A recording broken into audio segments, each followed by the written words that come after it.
Changdar malaka tiang ne tina che luon jaw ko gwam dung tit ka updates tino ngo kon te ka te luoy jaw ka te goro ba nyaka tiang ya luan ko bia ka chia ka ne kon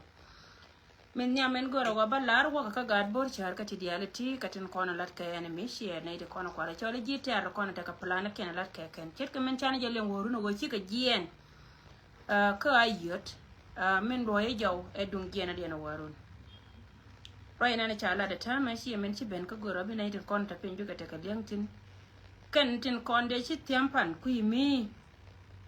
chi ka ben chara mat ka tin kon ta kama na mo ala wajen kan ka chop dor machal ke patai ka kama na mo yene de kon ta pin rola rodun ka bia dubi me la wola ka pen gwal ni kena ramanga history ko me ya pen gwadana Royen chala tama wajen chika waka men chal ke nyanoi chi chala nyanoi jen chakarwal ka nyanoi ramanga history nyanoi hi nyanoi yene tin konen chal ke jishing biata da chongai gore je go biangai go kui mi min go yene atan kundo tin badakala te kalke adbane tin nong dam kan jena na chi jen ka ayot kan ka ne shop ka patai walma na rodien tare yot ka ja ne kien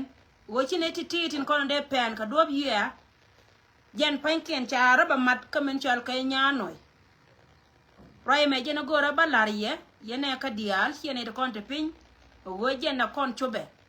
ka yen gare dial tin kon te liba wan dial kon chiara ratin ja bagwa ken la wo chi ka ben ka men chal ka nyanoi Chika bentin kan dial charol tin tinte nyam chiang tong mi kan tin kon te dar kan dial chika ben gwa ke ajana no goro go balar yenta me yene kon te pin goy kur be ben kapatai kur be ben kapatai yene dial kon ling chabi chuop ngai je ke li o men chi apen bat chabi chuop chual ne de kon to geuni ne de kon te geuni nyaga tom no kun ka madawa ke faro dun ngi bada tan kunti tot akadu bada dine metaka nyano ye langa go ye ne diality dine metaka nyano ye a dine jen go an chara dol tin kan dial chara ruol ci ga bentin be isor na ma biata da ko go yen dit cheng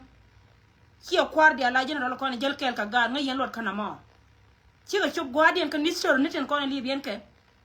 muno go jen ne me chalat ka isor men tatin katin dia la ko tin batta pen golde yene tin kon ci liam wo rore jam ka kuy ko go kanade ka rom kana menan cha ba ko laken wal man rodien te pante ci de bente kanade yoy wona ken ci ka rolo dub ke le cha la de history kan dial ka dub ke mun no go jen poinde eli ay chali kan eli ay tin kon ci al ke eli ay ruelni ka eli ay lewni aka kwa walei ray me awo ka galie no wuton kana rame chi ka garbaya ni John Luke go li ay ruelni ka li ay lewni amani li ay luzni kendo kon kana ka laike biangali ngo ngai je go biangali bada me chal kay nyanoye min ta ka history ma ngai yene ke chob golde ajen gwan chara martin ta me ka jena takatin yen gar di ala kon te dershin biya kalo na patai yen dial biya kalo na patai mununo go jen poinde tele nuor mala cham li ayran kan li ay te ko nda ya li ka pajut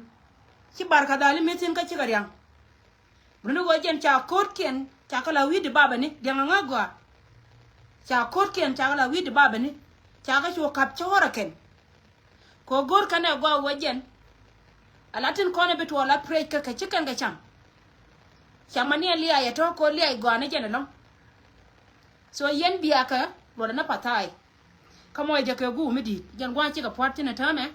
and roba mo jen gwan ci karol ten ci karol ka nya noy meta kai story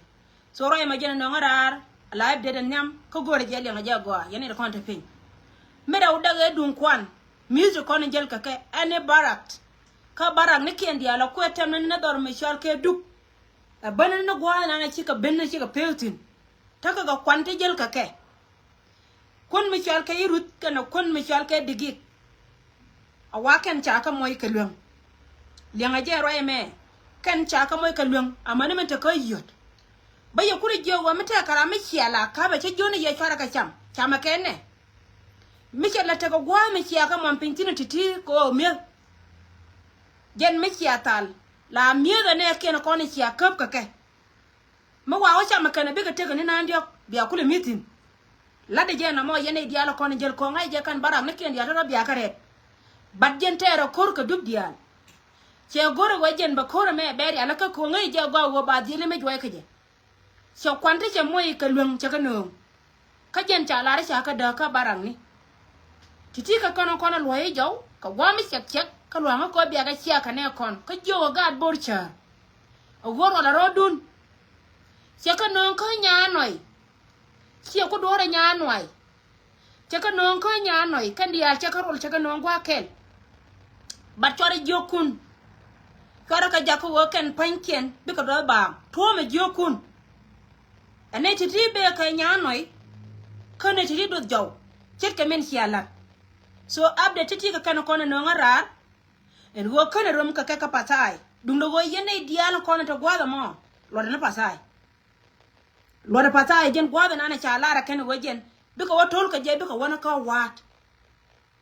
min non gen ke dunga rama kuei ne diala kona chitie en go ngume la result ka korin worun ba norar ene kona la spoke person dan kareo ramata ping metaka front line kara ramata gwate tino ba no rara kan ba ya balatin kono ni chirodi la ala guyo to kono cha kap gogalo guyo ti cha kap kan dia baba lar ye gojen gogalo chi gogan jinyang abulia ki agan ko kan tin dia la kon ga jang nunu gojen point de wurmi chal ke jang ka kan yin ka ti chamen taro metere dan ke gog me ya wi tweng na baba lar kona ken telanga jawma bulung na jakela baba lar kona ken liam na ke lianga je mo da mon monyo gojen ta ka gaini a choken yen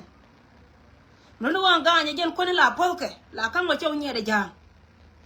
gware da na chiga de wo pudon bakamenan de kulu non chow nyed ken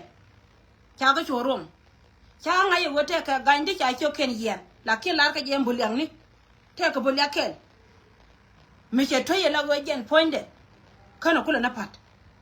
tato ba ka no rare kume amanti dia la kono charo dia la barar ko gojen cha ka rol ka nya noy balo da ba nga ye ditin kono chal ke ditching ka balo da ba nga ye kan general dia ko ngentame gor ka jebi ka ben ka gu mi dit ba ka sarat ba ka la da ken gwa ta ka tuna nga ye je mani yen jipen ba nga ye jo nga yene rewtiti bum ka tet ka jeno gora ajen ka den ja minta kontin ajen ka den ja ka yen gadial ka jen ka den ja ka kondial kon jipala ka jen ka den ja ka kon itinan sidi kana kono no ngarar ka jen jawon cha kamane kon go ba belong ye mo daga mata ye jena jet ka men chala ye no do tv la da kel ka kume mite ka ma wa wangon ke mi chika jakanan na long ko gwe ka je la woril ke ba kam nga ba balariye mi yanga ne tara liye bane bana na berar ka ne kon enne ma chitwo pin mi da internet yen ba kam kon so lara je ye roi mi chika wona ka ne chitwo ta to korbe ben ka pasai wan dini jena long a pasai patai jen gwan be korbe tin yen ga lo ka dial ka nyirol yen ga lo ka dial ka ko ba west yen ga lo ka dial ka uror tunga dini jena